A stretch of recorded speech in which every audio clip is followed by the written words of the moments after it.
Hello and welcome to a very special conversation. Today I have with me Dr. Abhishek Singhvi. He's a five-term Rajya Sabha MP.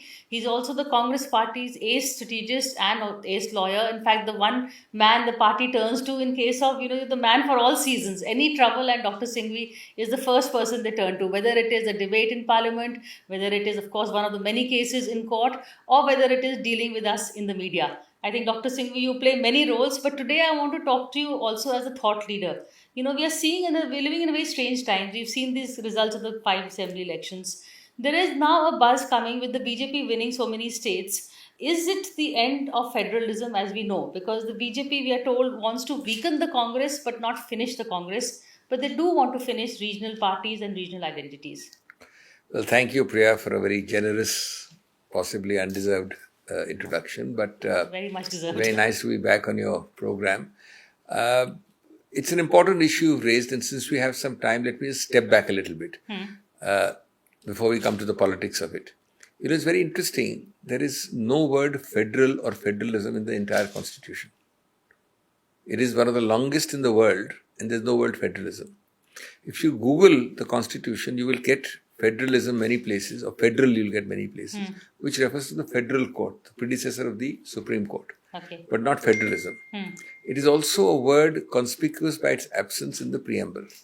Fraternity, liberty, equality, but no federalism.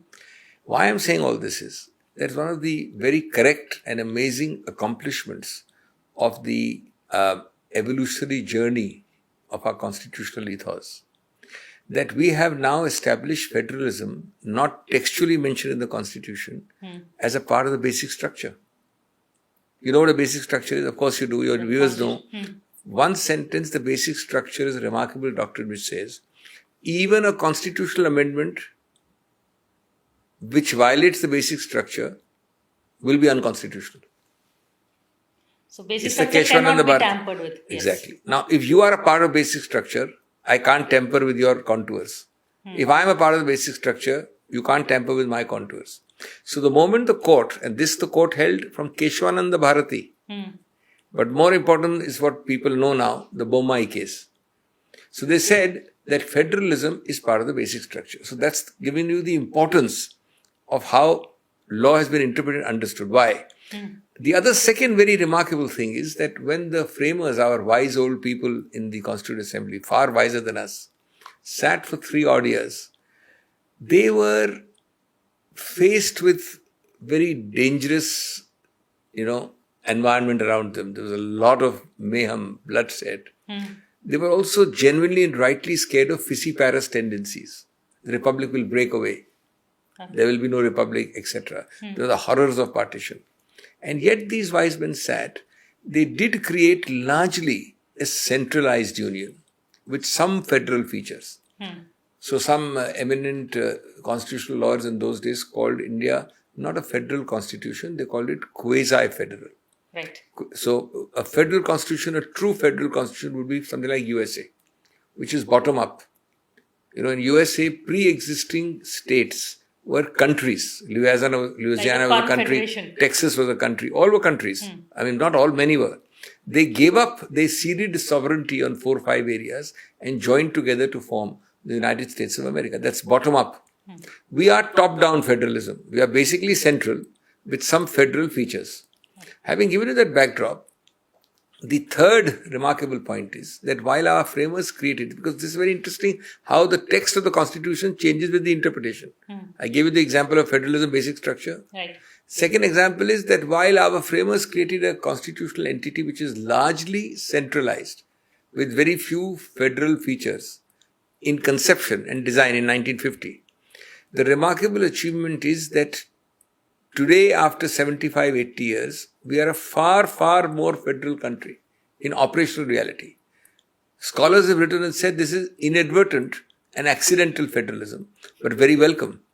Because design is that, but the reality, because see now fiscal federalism, before I answer the political question, I have to give this setting. Right. Fiscal federalism, we used to devolve 30% to states. We now devolve just under 45%. This Panchayati Raj and municipal do you know that under 20 lakh women or apart from that, at 3 levels of panchayat, every level there are elected representatives who decide for themselves the bridge, the road, etc. in the local level. That's federalism for you. That's decentralization, is another name for federalism. There are very few misuses or exercises of 356.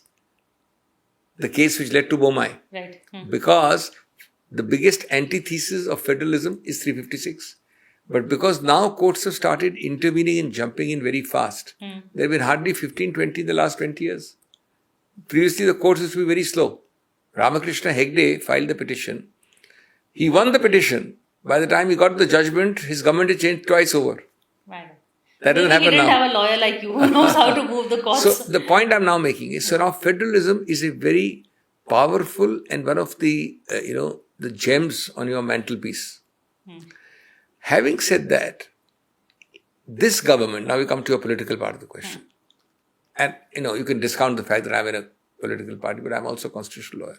Very sadly, has given you slogans, shibboleths, acronyms, one-liners, and acted totally against the spirit of federalism. Blatantly and brazenly. And I have no hesitation in calling it out.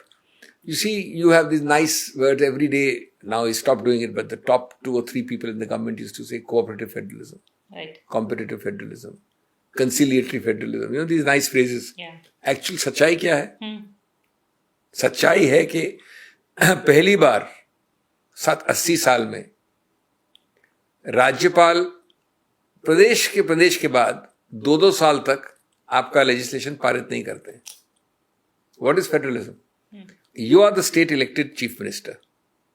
I am the governor. Right. Ambedkar at that time was so far-sighted, he said, in one scabbard there can't be 2 swords. एक म्यान में 2 तलवार नहीं हो सकती. You are the elected chief minister. You are elected to do right, but you are also elected to do wrong, and your punishment is that you will be chucked out the next time. It doesn't mean that I, the governor, become a super chief minister. Yes. Now you tell me, in Tamil Nadu, we know the governor's name. I won that case in the Supreme Court. 1.5 saal, 2 years tak. Stalin passes a law. It is not cleared by the governor for 2 years. They sit on it. Is this federalism in practice? And is the governor anybody else except an agent of the central government? I'm very sorry, I'm a very restrained person, but I've written and I've used the word. It's a Supari agent of the central government. That is calling it. In Bengal, have you ever seen governor's interference, both previous and recent current?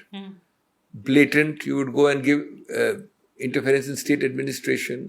You would not, in Tamil Nadu and Bengal again, you would not, never happen in 80 years that the governor would not read the speech given to him when the assembly opens. The president has to open the parliament, the governor has to. He would not read, he would read one line and then walk away. It's happened in Tamil Nadu 3 times. In Punjab, same thing. I can name state after state. Take, for example, stepmotherly treatment. Do you really think that if a state is ruled by a political party, the color of which is not the same as the center, do you think projects are cleared as early as required? Do you think proposals are cleared as quickly as they should be? Do you think that there is actually cooperative federalism? And was these events in this degree? Forget it. I mean, there have been BJP governments of Vajpayee, there have been JD governments, there have been non-Congress governments. Forget Congress governments.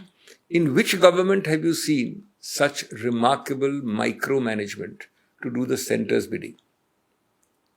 Take, for example, recent Tamil Nadu. Take Tamil Nadu. You are the single largest, right? Yes. You are 100 and at that time 7 or whatever it is. It doesn't matter.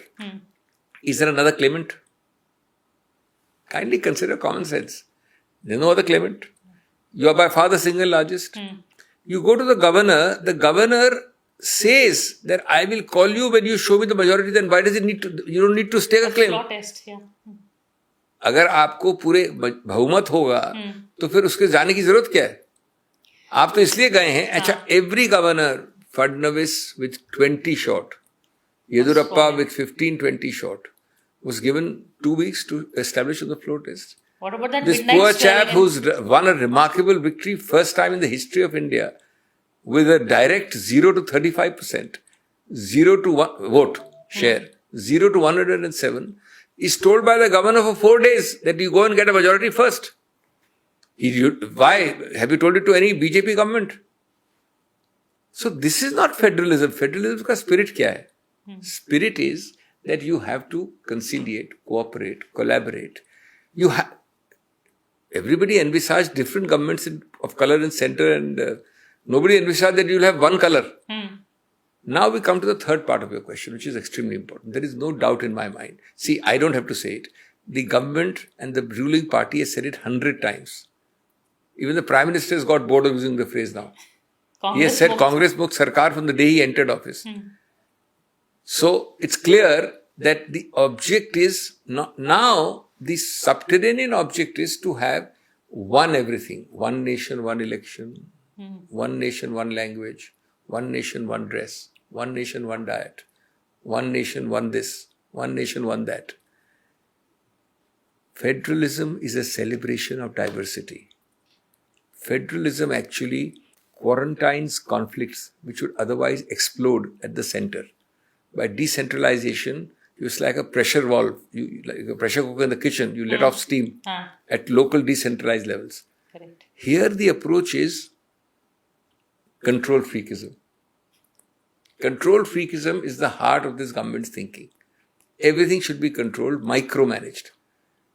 Now, if, politically you have won, you won a fair election, you fight the elections. Everybody must fight the elections. But once you have won, you are my enemy. How can that be?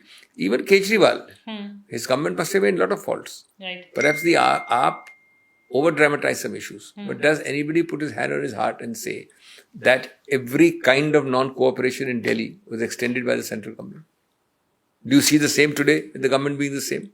Now, the point I'm making is that is not the spirit of our framers. See, you and I may not like each other. I may be Kejriwal, you may be Mr. Modi, they may hate each other. But the idea of the constitutional design was that you had to do it for the interest of Delhiites. Every proposal would be ultimately done. Suppose I give a proposal of mother's milk. Nobody can object to it. But you can delay it by 6 months. Correct. That's what was happening. So then what is we know what the BJP or the RSS argument is, that, diversity actually weakens the Hindu identity. They want one pan-Hindu identity. No, that's the problem.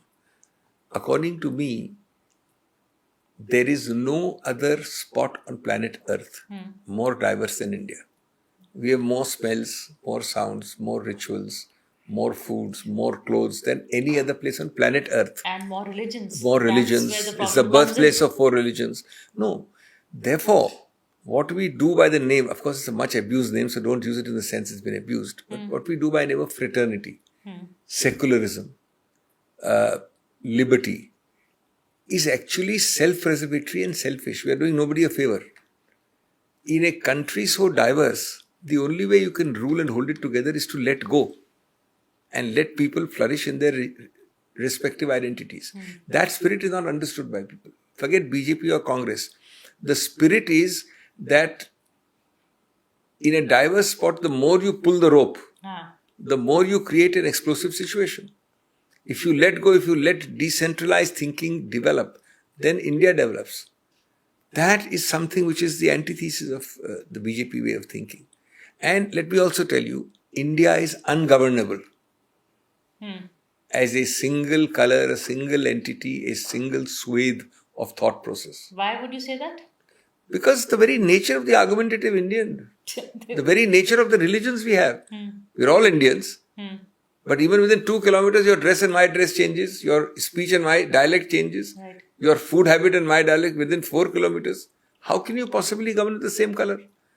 And let me tell you, this whole thing about Hindu identity, you're also playing the antithesis every time. For votes, you're talking of caste identities. You're talking of, if that is so, it's the whole problem, because they are saying this caste is weakening the Hindu identity, the whole Mandal versus Kamandal debate. No, but who's playing the biggest? Do you think the BJP doesn't play the caste game? Every time it is playing the caste game. हमने अभी इतने OBC appoint किए मंत्री, हमने अभी इतने अति पिछड़े अपॉइंट किए. In every sentence, every policy, there is a caste factor. So I call it hypocrisy. Where it politically suits you, you will do it. Otherwise, you will give sermons and lectures. But we've come a little away from the topic. The real topic is the federal spirit. you have A, considerably weakened it. B, you are in the process of weakening it further. Now, I will never use phrase like that they want to end federalism. I mean, India is far bigger than everybody who has wanted to end it. India has a resilience and a bounce back quality, which people have failed to, they're always astonished at how. So I don't think you or me or BJP or Congress can do it. But certainly you are trying. You're trying your best. In the process, you are decimating so many things. And you tell me, how will you develop constitutional spirit if you have this system that governors will be Supari agents? They will do your bidding. But that you can't blame the BJP, na? That is the legacy of the Congress. Not in this blatant. Okay, they just do it better than you. The Congress has done it in one area, the Congress ruled governments, that we've had more use of 356. But that was partly because the courts were not intervening fast enough. But have you ever in a Congress government had this behavior as you had in Tamil Nadu of sitting on bills for 2 years? Tell me a single in 80 years. You had a president signing a proclamation from his bathtub. So we've seen. No, you've had an emergency. Yeah. But that's not, no. That's a different. That is we've seen possibly an abuse of executive power. That was a strong cabinet. That cabinet did, and that's a debatable point. I'm talking of now federalism only. Achha. No governor, howsoever committed, has sat on a bill for 2 years. No governor, howsoever committed, has refused to read the address when the assembly commences. No governor has, on 5 occasions, given the BJP 15 days with a single largest and 20 short. Single largest, 25 short. Yedurappa and Fadnavis examples I gave you. Yeah. And given to the other person 3 days. And he was hardly short at the end with 4-5. So this kind of thing is happening. And no government, I can tell you, from the center has been so stepmotherly in doling out funds. No, so was GST the first step towards eroding the federal freedom? Well, GST in that technical, theoretical sense, yes. But GST, I would not call it an assault in conception. It is a mismanaged, badly implemented thing. You can create a problem. The concept was that actually in this middle term and the longer run, everybody's finances will increase. Because you had a clutter, so you had the octroi, you had local sales tax, you had some, entry tax, etc. So you'd merge them all into one central one. And as it stabilized, it actually generates more for both center and revenue. But how did you operate it? In the GST Council, it was written down black and white. This is part of the charter. We will have GST. We know that for 5 years, I don't remember the figure, for so many years, you will have less revenue because it takes time to stabilize. So we, the center, will give you compensatory revenue. Yes. Now, I don't remember the figures, but state after state, opposition rule has complained that you've got 50%, 25%, 33% of what the revenue you lost.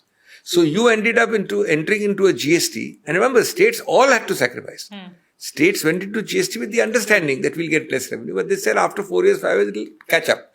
And by then you will be compensating me. Then suddenly came COVID. Right. So the government said, okay, the areas today are so much, we'll clear that part of the areas. After this, the areas will remain as they are. We can't give more. COVID was a magical wand. So GST, the answer to your question is, in conception and design was meant, but was operated in a very, very shoddy manner. The states did suffer, and this is it hits you the most where finances matter. Tamil Nadu, again, back to it, has been the one who's been complaining the most. Tamil Nadu, West Bengal, Punjab. And you will not find that degree in a BJP ruled state. You'll never find it. I thought I would let you make that comment. I'm going to now take a break and come back because in the last 2 weeks we've seen a lot of battles which the ruling party has filed cases or as misuse perhaps in the case of Tamil Nadu, and there's been one man who's been fighting the opposition battle in the courts.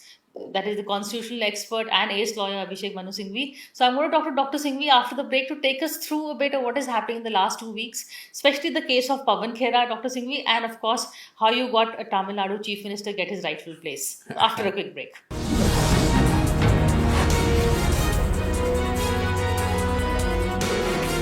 Hello and welcome back to a cover story conversation. I have with me Dr. Abhishek Manu Singhvi. And Dr. Singhvi, I just want to go to you because you are the man who made the headlines in the last 2 weeks and gave the opposition some hope in this whole tumultuous state election, really. Two cases. So, Priya, you mentioned Tamil Nadu. I'm fortunate that not only have people consulted me continuously in these 10 days before he has become the CM, but that they have followed my advice. I think that is very sweet of them. They are not obliged to. So the process involved, first and foremost, after all, they are also young people, and they are also people who have had this remarkable trajectory from 0 to 35% vote share and 107. So they are not in that sense experienced people in governance. So it's nice of them to seek advice, and it's good that they realize that this is rightly to be followed. How to approach the governor, how to stake a claim for 1-0 for the single largest. Did they What are the approach you precedents? before the results or obviously after the results? No, this part was after, but I've been appearing for many of them before. Okay. Perhaps you don't know, I have excellent relations with the DMK and the Stalin government, and I was the senior advocate for the Tamil Nadu government as well, for Stalin. For that case versus the governor. So now a very interesting episode occurred when last year I was on holiday, in one of the court holidays, when this Karur thing broke. Now, I have also appeared for the Vijay group, Mr. Adav Arjunan, before unrelated cases. So they approached me. I was also the counsel approached by the Tamil Nadu government. So I made a deal. I said, look, I know both sides, but I'll be fair. I will appear for you, the Tamil Nadu government, for the Karur stampede, which is against Vijay. But I will appear for Adav Arjun, where he was being prosecuted for a tweet which he had done, if you remember. Okay, he had tweeted in the context of Karur, and there was being prosecuted by... I said, that's not fair. I have already agreed with him. So the two are not related cases. There's no conflict of interest. But what I appreciate is the faith and trust of both sides. That's actually so I appeared for Adav Arjun, and in fact we got a stay opposing the Tamil Nadu government in Madras High Court, who was prosecuting him. And that stay has been sustained till now. And I appeared for for Tamil Nadu government in the Karur case, which went to the Supreme Court, etc. So that's the earlier history. This time, for this period of about roughly 10 days, you needed hand-holding because you need to have the precedents, the examples. Why is the single largest necessary? Right. Then why is it that you don't give me 15 days or 10 days? And frankly, I've been very open about it. I've spoken on television before, with greatest respect and humility. And I'm not used to, using strong words. The governor was completely wrong. He was wrong in not calling them immediately for the single largest. He was wrong that when he called them after 9, 7, 8 days, he did not give them 15 days or 10 days, gave them 3 days. He was wrong in virtually trying for a floor test in the Raj Bhavan and not allowing a floor test in the assembly. And I don't blame him. I'm very clear about the fact that he was acting under instructions. So, at that time, the letters drafted, sent to him was one part of the assistance. Thereafter, something interesting happened. I'm sharing this because nothing to hide about it. On a weekend, I went on some personal holiday for 1.5, 2 days on the weekend to Goa. This is just this weekend. On Saturday, they invited me for the swearing in because on Saturday, on my advice, in the evening, the Honorable Governor called them for Sunday. All right. So I said, I'd love to, but I can't come because there is no flight from Goa to Chennai. You'll be surprised. It's only in the evening. Swearing was Sunday morning. And the governor gave permission to have the swearing in on Saturday evening. So I said, no. Late that night, we got news that one person who had won by one vote, the TVK person who had won by one vote, his election had been challenged in a writ petition by the loser by one vote and was listed by the High Court on Sunday. So there was a scramble again around 11 o'clock on Saturday. Ki aana hai, aapko aana hai. Not so much for the swearing in, which I had already refused, but for dealing with this. So I said, I can't because there's no flight, but see if you can get a charter. You'll be surprised that they came back saying that though we are in power, we don't get a charter. So luckily I picked up the phone and I found some charter about 2 or 3 in the morning who got a plane there in Goa at 6 or 7 in the morning. And I flew down at 6 or 7 in the morning from Goa to Chennai and we argued till the lunch. In the process, I told Mr. Vijay when I met him that though I was supposed to be attending a swearing in, I was doing your work appearing in court at the time of swearing in. So I missed the swearing in anyway. As it happened, that judgment went against us. Okay. This story is very remarkable. It went against us yesterday. Hmm. Yesterday in the morning when this news came, I mentioned before a 9-judge bench hearing of Supreme Court matters, and they were good enough to list our appeal against that today. And today the stay against this person from voting has been stayed. Oh. The stay has been stayed. He couldn't vote. He missed the... So because by the then vote of confidence. it was over. Vote over. But we got a stay. That means that he is fully entitled to act as an MLA. MLA. So this is the kind of fast-moving pace which sometimes works out by tukka, sometimes by accident, sometimes by design. But that really, I think there are troubled times and very trying times for these young people. And I think it's worked out well for them. No, I think. And I went straight after that matter because they were waiting, and I had a very cordial meeting with the CM. And what do you think of the CM? I think the extraordinary. See, there is a freshness. See, let's be clear on facts. There is no doubt that the freshness has led to his election. There is no doubt that the youthfulness has led to the election. There is no doubt that both men and women of course in larger numbers, but the youth profile. Yes. There is no doubt that he carries no baggage is a big plus point. There is no doubt that the expectations are that he will not repeat the rhetoric and the slogan and the shibboleth and the baggage which his predecessors have done.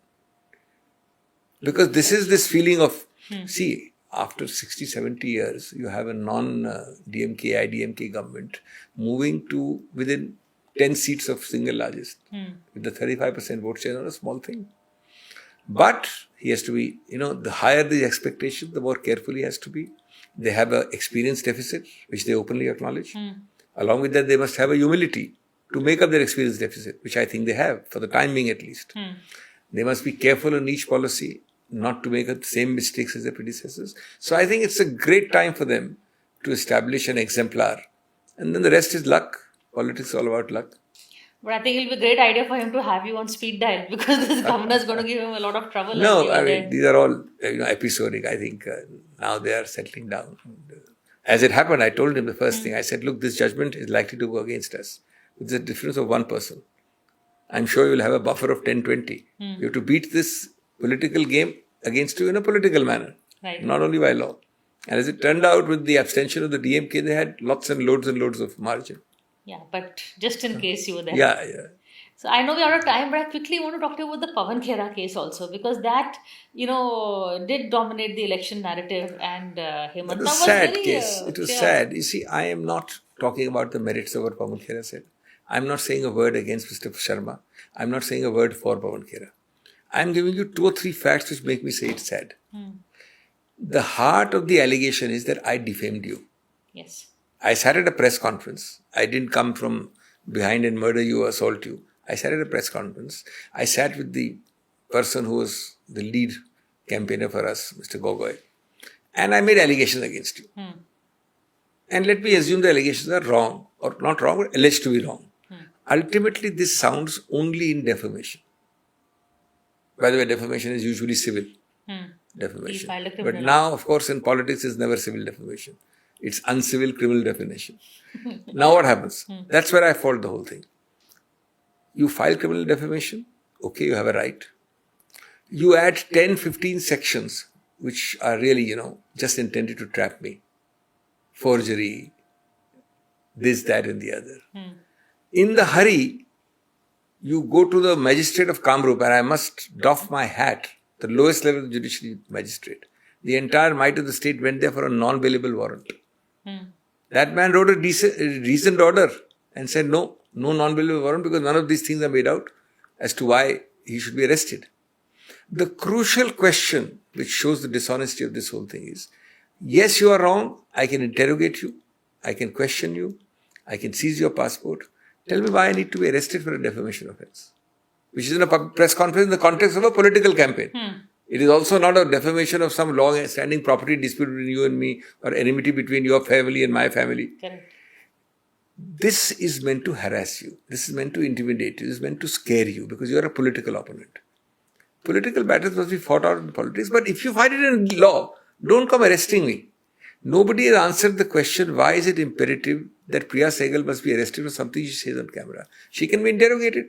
So we went to court. Now in the court, Telangana High Court gave a transit bail. Normally, transit bail ought not to have been challenged. They challenged it in the Supreme Court. We were not there. On the first day, there was an ex parte stay. On the second day, I strongly mentioned it. The court heard the matter on the third day. And on this whole series of reasons, especially that this is not a case of arrest. Nobody is saying you're innocent. Let the trial decide.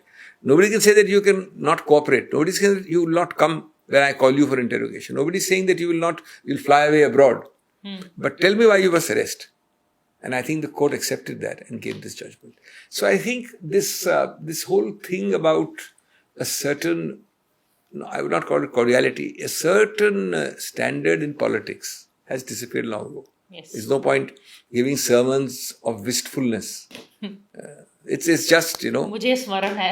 It's simple that, you are my enemy. You're no more my political adversary. That's the sad part. That's right. In fact, what I find interesting is in both the cases you use the words fairness. So I think also, the sense of fairness. I think so. I think being in danger is what moves you. You have to hit hard politically, but not so much below the belt. No. He's your political opponent. You are hounding him. 55 people plus came to Nizamuddin. Some people say 75 came to his house, Pawan Khera's house. Oh, had he murdered? Is he a terrorist? अब ठीक है, आपका झगड़ा है, आप करिए उसको, लेकिन this is what is known as this viciousness. That I don't support. Well, I'm sure the Congress party is very grateful that you're there in their corner. We saw some of they had, I think, a felicitation or that's kind of them, yes. Celebration, or I think general relief that you're there. Yes. But thank you, Dr. Singhvi, for this conversation. I'm going to keep coming and troubling you for more. But for now, thank you very much. Very nice to see you. Thank you.